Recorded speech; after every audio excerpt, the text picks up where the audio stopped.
Emculweni kamaskandi kuney'nselelo ey'ningi ey'khona.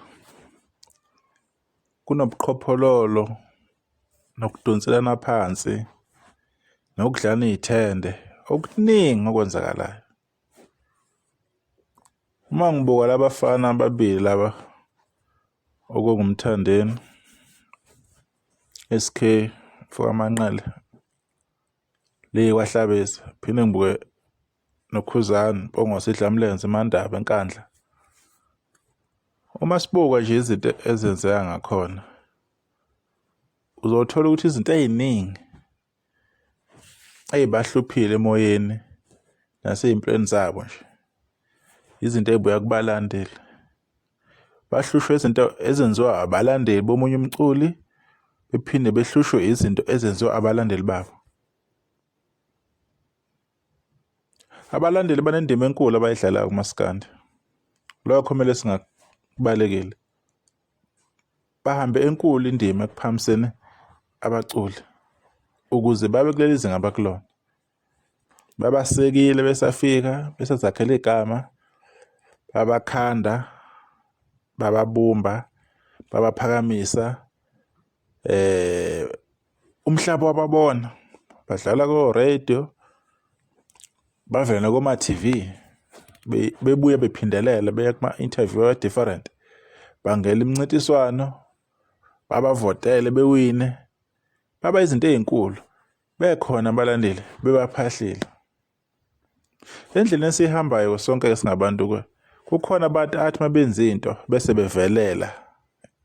Nibe nezinto eyodwa efanayo bese abanye bevelela kuleyo nto leyo.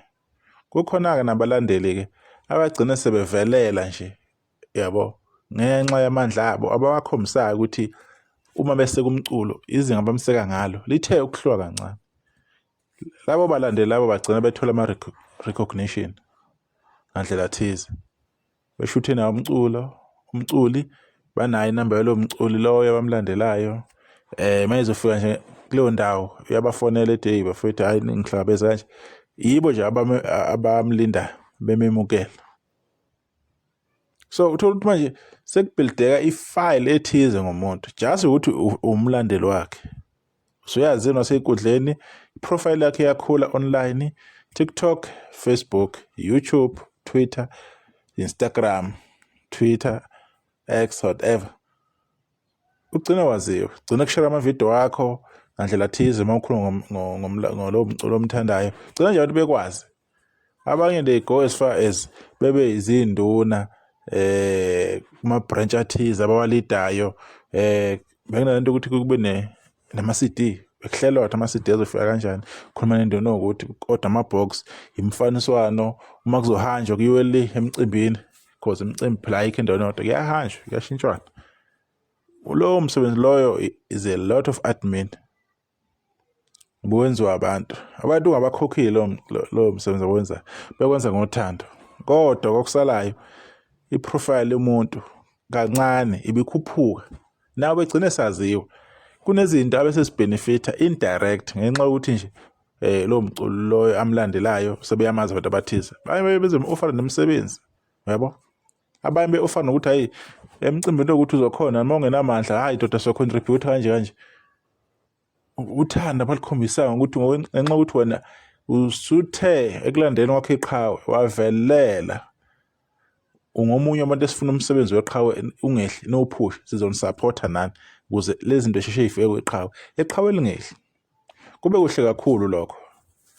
Kodwa-ke kube mningi ubuqhophololo obenzakalile, kube nenzondo ngapha kwey'bomvu neka-blue. Kunenzondo eqhubekayo.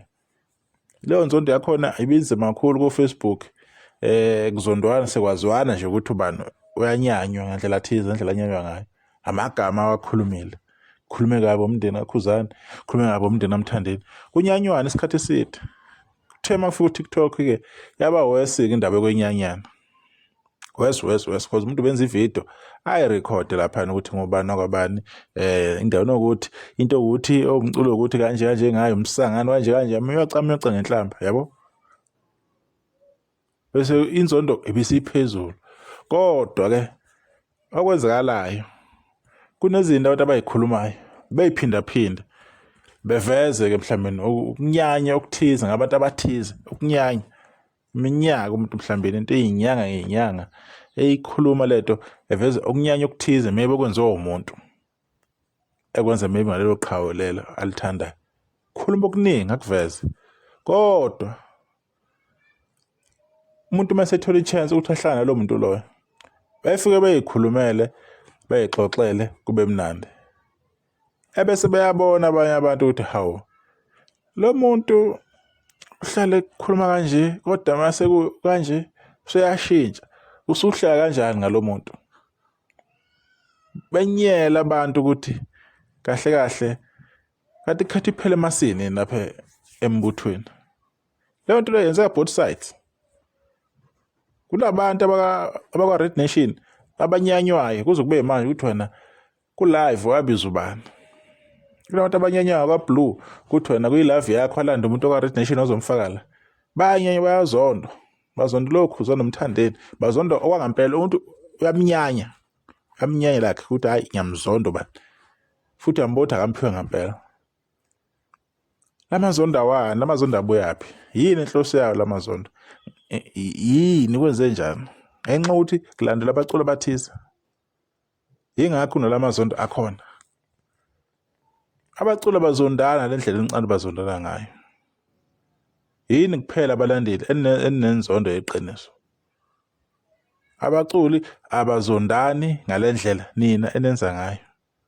As much as nibathanda abaculi, umthanda lendlela umthanda ngayo, hlala umkhulumela umdefender, khuluma kuze qhasha amathe. Abaculi ngeke besazi sonke. Labo abavelayo yibo abantu abazoba nenhlahla ukuthi bebonge.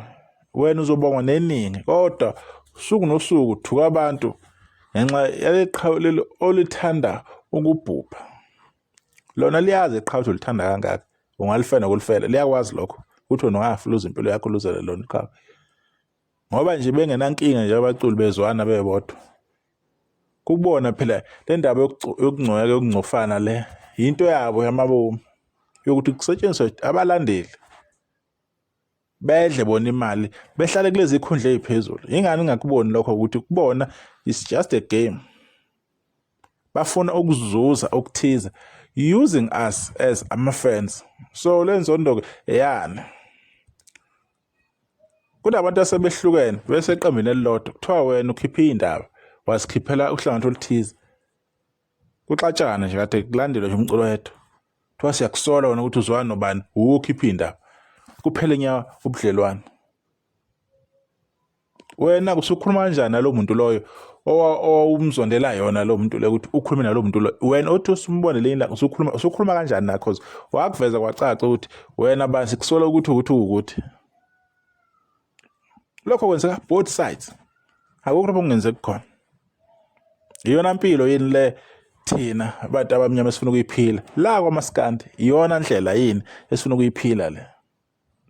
Yingani lo mculo singawuthathi light sowuthathe kahle sowuthathe njengegame kuyangcokisana ngendlela okwenzeka ngayo. Why kumele kube extreme kube serious? Abantu bayahlele imicimbi yabo abalandeli bayahlele ukuthi sofika kanjani lapho. Babeka imali zabo bayisebenzela kabuhlungu imali zemindeni yabo, imali zeingane. Bayazama abantu ukutebula ukuthi akuvotwa makuvotwa amathikithi ahlanganise. Kubuhlungu ukuhlanganisa amathikithi unqanqa abantu abafaka imali. Ongenza ukuya afaka imali akunankinga bafethu. Kube nesikhwama esibekelele egameni lomculo thize. Kubuhlungu akwenza konke lo msebenzi lo. Bayakwenza abantu ngothando ngoba besabotha lo mculo loyo ngendlela bamseka ngayo. So kuza kanjani ke kodwa ke sekubangathi kunephele elikhethekayo emasini uma sekubona ezinye izinto. Unibafundiselana abantu inkulumo ukukhuluma nibafundiselana ukukhuluma ukuthiza. Uma ezinye izinto zingayona into abantu abafuna beyibone ngayo zingenye indlela. Mina ngiyazi ukuthi kunabaculi ongathi mayibona iqembu elithize kweyibovu nezibhlue bejabule. Lento abahlala beyikhuluma ngeke beyikhuluma. Iyakwazi lokho. Siyazi ukuthi khona into ababona ukhuzana abahlala beyoca ngenhlamba abajabule bafa nanomuntu bemxhawula. Khona abantu owazajabula zahambe ngamadola goqiswe kwengane lapha ngabona umthandeni. kodwa umuntu ushiya impression ukuthi iqhawe lithiza akalifuna lapha lihambe khona, nabalandeli abathize abafuna lapha hambe khona. Why is that? Sikwenzelani lokho? Mawungena ko live manje iqhuthana amakhizana lapha, Red Nation, Blue Nation. Le competition iyabasebenzela abantu. Isikhuphukile manje competition isi high. Yabona Khosi nje makuvota amavoti asecela kwimiliyoni. Sicela kwimiliyoni ka3 amavoti Khosi 900,000 ka3. So manje ke sibheke nalo nto le. Into kumele siyibuze yona ukuthi kube kuningi ukukhuluma. Zibe ningi insolo eziphumile. Zibhekise kubantu abathize. Lento ayilungile. And futhi ku wrong ukukhuluma into uyishumayela kuyabe wena ngelina ngawusayenza lonto le awusayilandeleli. Kodwa kunezinto uma zenziwa abanye abantu babangela amazondo. It's not good, it's not right. Ngabe lokho sikhethe iphela emasini. Kunabalandeli mabethi bayakhuluma kuthiwa ukhuzana akubize ezibongweni. Kusho umlandeli ongabizwa ngomthandeni ezibongweni naye. Hayi the way umlandela ngakhona ukhuzana akubize nje ezibongweni. Semlandeli haza ngambiza umthandeni. So why lost nation? Asazi kodwa nami kumbono nje kodwa abantu bayanyanya mabebona izinto engasenzeki ngendlela enikhulume ngayo. Ukuxuba indaba nokuxuba ukukhuluma kuyabadina abantu abaningi kodwa akasazi. Lo mculo ujoyinayo ujoyina vele phezulu kwabo ubuxuki. And ukuthi lo buxubi uyophela nini asazi ngoba yibo abantu ababusebenzayo maybe uyabasebenzela kodwa kuyobonakala khona. Sibonga.